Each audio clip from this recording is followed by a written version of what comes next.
তাদের সামনেই ভালো খাবার, এই ভালো খাবার তাদেরকে খেতে দেওয়া হচ্ছে না।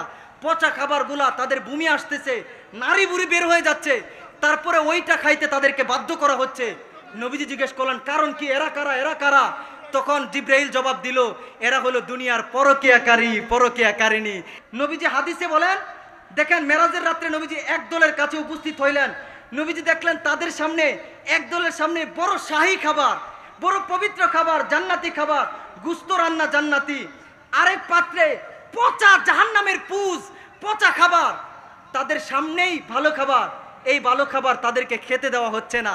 পচা খাবারগুলা তাদের বমি আসতেছে, নাড়ি বুড়ি বের হয়ে যাচ্ছে, তারপরে ওইটা খাইতে তাদেরকে বাধ্য করা হচ্ছে। নবীজি জিজ্ঞেস করলেন কারণ কি, এরা কারা, এরা কারা? তখন জিব্রাইল জবাব দিল, এরা হলো দুনিয়ার পরকীয়াকারী, পরকীয়াকারিণী। যারা ঘরের মধ্যে বৈধ বিবি রাইখা বাইরে মজা খুঁজতে যাইতো, যারা ঘরের মধ্যে স্বামীরে বিদেশে রাইখা স্বামী মাথার ঘাম পায়ে ফেলাইতেছে, স্বামী কষ্টরে কষ্ট মনে করে না, রোদ জ্বর বৃষ্টিরে কষ্ট মনে করে না, সন্তানদের বিবির মুখে হাসি ফুটানোর জন্য কিন্তু সে পরকীয়া করে, এমন মানুষ আছে না? নাই। আবার এমন স্বামীও আছে ঘরের মধ্যে বিবি থুয়া সে বাইরে গিয়া সুখ খুঁজে। আল্লাহর কসম, আপনি বড় ইমান বিধ্বংসী চোরাবালিতে লিপ্ত হয়ে গেছেন, বড় মারাত্মক কবিরা গুনায় লিপ্ত হয়ে গেছেন। নবীজি বলেন আপনার পরিণতি হবে আমি মেরাজের দিন দেখে আসছি। এই হাদিসটাও নবীজি মেরাজের হাদিসে বর্ণনা করেছেন। আমার নবীজির সাহাবীরা যে নবীজি দেখছে তারা জাহান্নামের পুজ, জাহান্নামের নারী বুড়ি খাইতেছে, বিভৎস অবস্থায় তারা জাহান্নামের আগুনের মধ্যে নিক্ষিপ্ত হবে। জুড়ে বলেন না নাউজুবিল্লাহ। এজন্য পরকীয়ার পক্ষে আপনারা আছেন? এই পরকীয়া জিনা ব্যভিচারে আমাদেরকে কনভিন্স করে আগায় দেয় যে স্টার জলসা, যে জি বাংলা, এগুলাতে স্টার জলসাতে পূজা চলে।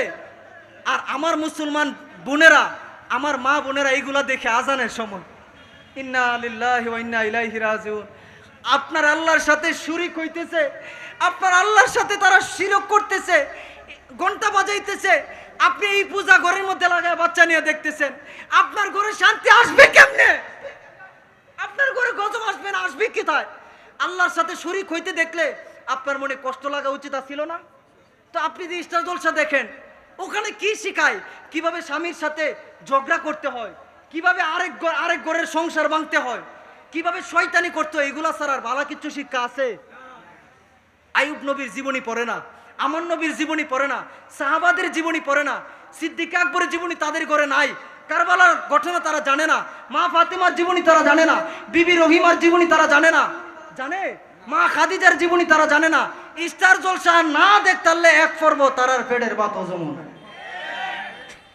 ও মা, মাগো মা, ও মা মেলুকেরা, তোমরাই তো ইসলামের পক্ষে প্রথম শহীদ। হযরতে সুমাইয়া কলিজাটা দিয়ে দিছে, তারপরে আল্লাহর সাথে শিরক করে নাই।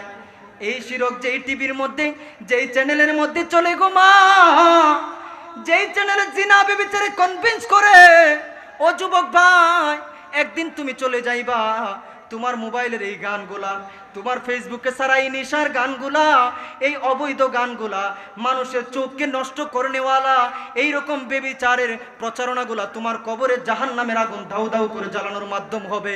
এখনো কি সময় হয় নাই? আল্লাহর ওয়াস্তে, আল্লাহকে খুশি করার জন্য গান ডিলিট করে দাও, গান ডিলিট করে দাও, গান ডিলিট করে দাও। মোবাইল থেকে সমস্ত জিনা ব্যভিচারের আড্ডা বন্ধ করে দাও। আল্লাহকে ভয় করে এই চোখকে হেফাজত করার জন্য মোবাইলের মধ্যে কোরআন তেলাওয়াত ঢুকাও, আজান ঢুকাও, মোবাইলের মধ্যে ভালো ইসলামী আলোচনা ঢুকাও, একটু আল্লাহর কাছে তওবা করো। আল্লাহ বলে তওবাকারী রে গুনাহ মাফ কইরা আমি আল্লাহ বন্ধু বানায়া নেই। আর একটু জোরে বলতে হবে সুবহানাল্লাহ।